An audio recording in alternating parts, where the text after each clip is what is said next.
सूर्यगढ़ राज्य के शिवपुर गांव में भयंकर सूखा पड़ा हुआ था। गांव की धरती छटक कर फट चुकी थी और कुएं तो मानो बरसों पहले ही सूख गए हों।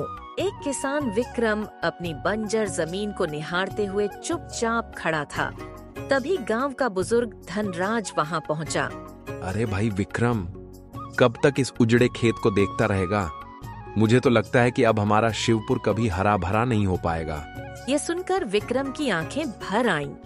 उसने आसमान की ओर देखा और भारी सांस लेकर बोला, हे ईश्वर, न जाने गांव वालों ने या मैंने कौन सा ऐसा पाप कर दिया जो हम पर यह विपत्ति टूटी है। अब क्या कहें विक्रम, गांव वाले तो गांव छोड़ने की सोच रहे हैं, लेकिन किसके पास इतना धन बचा है कि दूसरा ठिकाना बना सके? शायद हमें तो जंगल में जाकर घास पात और पेड़ की छाल खाकर गुजारा करना पड़ेगा। मुझसे मेरे गांव के बच्चों की ये हालत नहीं देखी जाती। जब भी कोई बच्चा पानी की एक बूंद को तरसता है, मेरा दिल भीतर से चीर जाता है। हाँ, मैं समझता हूँ, पर पानी से भी ज्यादा इस समय गांव को अनाज की जरूरत है। जंगल में जाकर पानी पी सकते हैं, पर केवल पानी पीकर कितने दिन जिएंगे? पेट को अनाज चाहिए। विक्रम निराश होकर अपने घर लौट आया। विक्रम घर लौटा तो पत्नी सुहानी बोली, आखिर कब तक हमें इस मरुभूमि जैसे गांव में रहना पड़ेगा? मुझे तो लगता है कि हमें ये गांव छोड़ देना चाहिए। अरे सुहानी, क्या तुम्हें लगता है मैं छोड़ना नहीं चाहता? लेकिन ये गांव मेरी आत्मा है। यहीं मेरा बचपन बीता, यहीं के गलियारों में मैंने अपने मित्रों संग खेला। कैसे छोड़ दूं इसे? बातें ऐसे कर रहे हो जैसे इस गांव के महाराजा हो। जमीन ने अन्न उगाना बंद कर दिया है। दूसरे राज्य से भी अब भीख में अनाज मिलना बंद हो गया। कितनी बार कहा कि जाकर राजा समर प्रताप सिंह से मदद मांगो, पर तुम तो सुनते ही नहीं। ठीक है, कल मैं हरिदास चाचा से सलाह करूंगा। अगले दिन विक्रम ने हरिदास चाचा को प्रणाम कर कहा, गांव में भूख बढ़ रही है चाचा, क्यों ना हम राजा से मदद मांगे? मांग चुके हैं बेटा, मैं खुद गया था। राजा ने साफ मना कर दिया, बोले अब और मदद नहीं कर सकते। उनके मंत्री ने तो यहाँ तक कह दिया कि हमारा गांव श्रापित है। और सच कहूं तो बिना मुखिया के गांव की यही हालत होती है। न जाने वो कहां गुम हो गया। विक्रम दुखी मन से चला ही था कि एक 10 वर्षीय बालक दौड़ता आया। चाचा, भूख लगी है, घर में 2 दिन से कुछ नहीं बना। इतना कहकर बच्चा बेहोश हो गया। विक्रम की आंखों से आंसू बह निकले। जंगल की ओर चला गया। एक पेड़ के नीचे बैठकर फूट फूट कर रोने लगा और बोला, हे भगवान, मुझसे ये दुख सहा नहीं जाता। गांव की रक्षा करो प्रभु। समझ ले, तेरी भगवान ने सुन ले। विक्रम चौंका। सामने एक विशाल रहस्यमय पक्षी बैठा था। वह मानव की भाषा में बोला, डर मत विक्रम, तुम्हारी आंखों में गांव के लिए आंसू देखकर मैं प्रसन्न हूँ। लोग खुद के लिए रोते हैं, पर जो दूसरों के लिए रोता है वही असली वीर होता है। तुम कौन हो? कोई तांत्रिक जीव हो?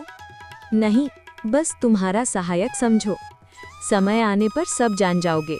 वह पक्षी रंग बिरंगी किरणों में बदलकर उड़ गया। अगले दिन खेत पर वही पक्षी फिर प्रकट हुआ और बोला, विक्रम, तुम्हारा गांव सचमुच श्रापित है। ये रहस्य केवल तुम ही जान सकते हो, क्योंकि तुम्हारा हृदय निर्मल है। तुमको हरिदास चाचा पर नजर रखनी होगी। रात को विक्रम हरिदास के घर के बाहर छिपकर खड़ा रहा। भीतर हरिदास अपनी पत्नी से कह रहा था, आखिर कब तक हम इस गांव में ऐसे ही रहेंगे? तुम्हारे पास इतना धन है, फिर कब तक गरीब होने का दिखावा करोगे और गांव वालों की आंखों में धूल झोंकते रहोगे? अरे बकवास बंद कर प्रतिमा। तुझे पता भी है सारा धन मुखिया के पास है। मैंने उसे सारे धन को छुपाने के लिए जंगल भेजा था, वो आज तक वापस नहीं आया। तुमसे बड़ा मूर्ख मैंने नहीं देखा। अपने लालची मित्र मुखिया को पहचान नहीं पाए। वो तो कभी वापस आएगा ही नहीं और हम खाली हाथ रह गए। कितनी मुश्किल से तुमने राजा वीर प्रताप सिंह के सामने गांव की भुखमरी का रोना रोकर इतना सारा धन लिया था। सोचा था उस धन से अमीरों की तरह जिएंगे, लेकिन सारा धन मुखिया ले गया। हाँ, मुखिया लालची जरूर था, लेकिन मेरा मित्र भी था। अगर वो भागने वाला होता तो उसका परिवार आज भी यहाँ क्यों होता? मुझे तो लगता है कि जरूर वो किसी मुसीबत में है। मैंने उसे जंगल में बहुत तलाशा, लेकिन कुछ मिला नहीं। हे भगवान, आखिर हमें कब तक ये दिन देखने पड़ेंगे? मत भूल कि वो मुखिया भी राक्षस का पुजारी था। और उसी की पूजा की वजह से यह सब कुछ पता चला। गांव में इतना भयंकर सूखा पड़ा। और हाँ, उसने ये भी सलाह दी थी कि हमें राजा वीर प्रताप सिंह के पास जाना चाहिए और सूखे की भविष्यवाणी को लेकर ढेर सारा धन मांगना चाहिए। अब क्योंकि राजा वीर प्रताप सिंह साधुओं का बहुत आदर करते हैं, इसी कारण हमने झूठ बोला कि ये भविष्यवाणी जंगल में रहने वाले एक साधु महाराज ने की है। देखा जाए तो सब कुछ योजना के मुताबिक हुआ।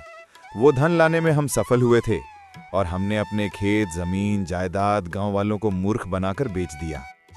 पर यहीं तो गड़बड़ हो गई। जब तक हम जाते, हमने सोचा कि खजाने को सुरक्षित रखना चाहिए। मैंने दे दिया मुखिया को कि जा भाई, इसको किसी सुरक्षित स्थान पर रख दे। बस इसके बाद से वो कभी लौट कर आया ही नहीं। बाहर सुनता विक्रम कांप गया। तभी फिर वही पक्षी प्रकट हुआ। चलो मेरे साथ, समय आ गया है। जंगल के भीतर घने अंधेरे में वे पहुंचे। एक विशाल गुफा में सोना, चांदी और रत्नों के ढेर थे। पक्षी बोला, लो, दो रास्ते हैं, या तो खजाना लेकर खुद अमीर बन जाओ या इसे गांव वालों के लिए उपयोग करो। मेरे लिए इस खजाने की कोई कीमत नहीं। मैं चाहता हूँ कि मेरा शिवपुर हरा भरा हो और कोई भूख से ना मरे। तभी एक साधु प्रकट हुए और पक्षी रंग बिरंगी रोशनी में बदलकर मुखिया बन गया। हाँ विक्रम, मैं ही हूँ। श्राप के कारण पक्षी बन गया था। असली गुनहगार मैं और हरिदास थे। हमने राक्षस की पूजा की, राजा से झूठ बोलकर धन लिया और इसी का परिणाम है ये सूखा। जब कोई निर्मल हृदय व्यक्ति इस खजाने को पाएगा, तभी मेरा श्राप टूटेगा और वो व्यक्ति तुम हो। विक्रम खजाना लेकर गांव लौटा। सब हैरान थे। तभी राजा समर प्रताप सिंह सैनिकों के साथ पहुंचे। विक्रम ने पूरी घटना सुनाई। राजा ने आदेश दिया, हरिदास और मुखिया दोनों पापियों को बंदी बना लो। अब ये खजाना विक्रम को सौंपो। मुझे विश्वास है ये गांव के कल्याण के लिए ही उपयोग होगा। सैनिक उन्हें पकड़कर ले गए और तभी आकाश में काले बादल छा गए। वर्षा की धाराएं फूट पड़ीं, सूखी धरती भीग गई, खेतों में हरियाली छा गई, तालाब भर गए और शिवपुर गांव फिर से हरा भरा हो गया।